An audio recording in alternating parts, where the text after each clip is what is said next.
ସେଦିନର ସେ ଅଜୟ ଆଜି ସମାଜ ଆଗରେ ରିଙ୍କି। ତା ଜୀବନରେ ଏମିତି କ'ଣ ଘଟିଥିଲା ଯେ ସେ ପୁଅରୁ ହେଇଗଲା ଝିଅ। ଆଉ ଆଜିର ରିଙ୍କି ନାମରେ ପରିଚିତା ସେଦିନର ଅଜୟ, ଯାହାକୁ ନେଇ ଏବେ ସବୁଠି ଚର୍ଚ୍ଚା। ହଁ ଆଜ୍ଞା, ଟିକେ ନଜର ପକାନ୍ତୁ ଏ ଭିଡ଼ିଓ ଉପରେ। ଓଠରେ ଗୁଣୁ ଗୁଣୁ କରି ଗାଉଛନ୍ତି ଗୀତ। ଦିନେ ଥିଲେ ପୁଅ, ଆଜି ହୋଇଯାଇଛନ୍ତି ସର୍ବଗୁଣ ସମ୍ପୂର୍ଣ୍ଣ।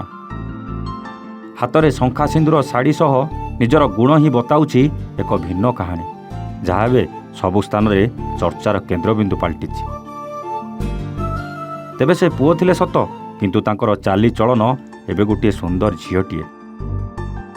ପୋଷାକ ପରିଧାନ ସହ ମନରେ ଆଣିଛନ୍ତି ମାନସିକତାର ପରିବର୍ତ୍ତନ। ଥିଲେ ପୁଅ, ଆଜି ହୋଇଛନ୍ତି ଝିଅ।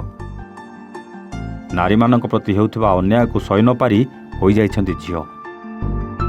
ଦିଲ୍ଲୀର ଏକ ଘରୋଇ ହସ୍ପିଟାଲରେ ବିରଳ ଅସ୍ତ୍ରୋପଚାର ପରେ ଜଣେ ଯୁବକ ପାଇଛନ୍ତି ନୂଆ ପରିଚୟ ଏବଂ ନୂଆ ଅନୁଭବ।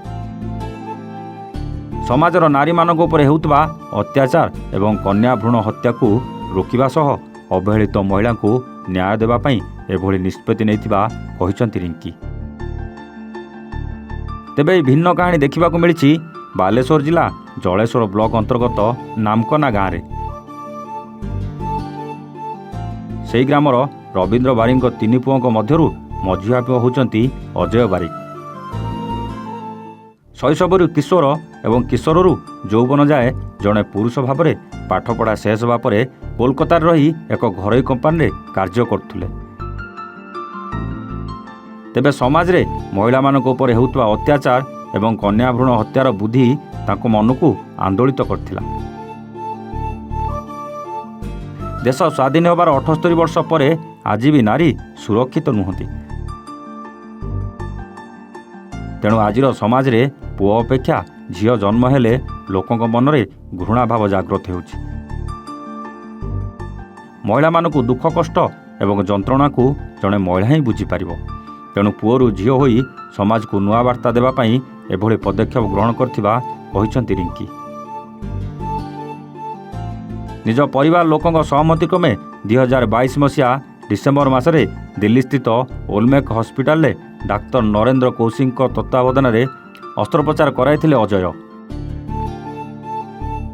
ସମସ୍ତ ପରୀକ୍ଷା ନିରୀକ୍ଷା ପରେ ବିଶେଷଜ୍ଞ ଡାକ୍ତର ଟିମ୍ଙ୍କ ଦ୍ୱାରା ଅନେକ ପ୍ରକାର ସର୍ଜରୀ କରାଯିବା ସହ ପ୍ରାୟ 6 ଲକ୍ଷ ଟଙ୍କା ଖର୍ଚ୍ଚ ହେବା ପରେ ସେ ଅଜୟ ବାରିକରୁ ରିଙ୍କି ବାରିକର ପରିଚୟ ପାଇଥିଲେ। ସେବେଠାରୁ ସେ ବିଭିନ୍ନ ସଂଗଠନ ସହ ଜଡ଼ିତ ହୋଇ ନାରୀ ସଶକ୍ତିକରଣ ଏବଂ ସମାଜର ଅବହେଳିତ ନିଷ୍ପେଷିତ ନାରୀମାନଙ୍କୁ ନ୍ୟାୟ ପ୍ରଦାନ ପାଇଁ କାର୍ଯ୍ୟ କରୁଛନ୍ତି। ବସ୍ତାରୁ ସୁଭାଷ ଦାସଙ୍କ ରିପୋର୍ଟ, A1 ଓଡ଼ିଆ।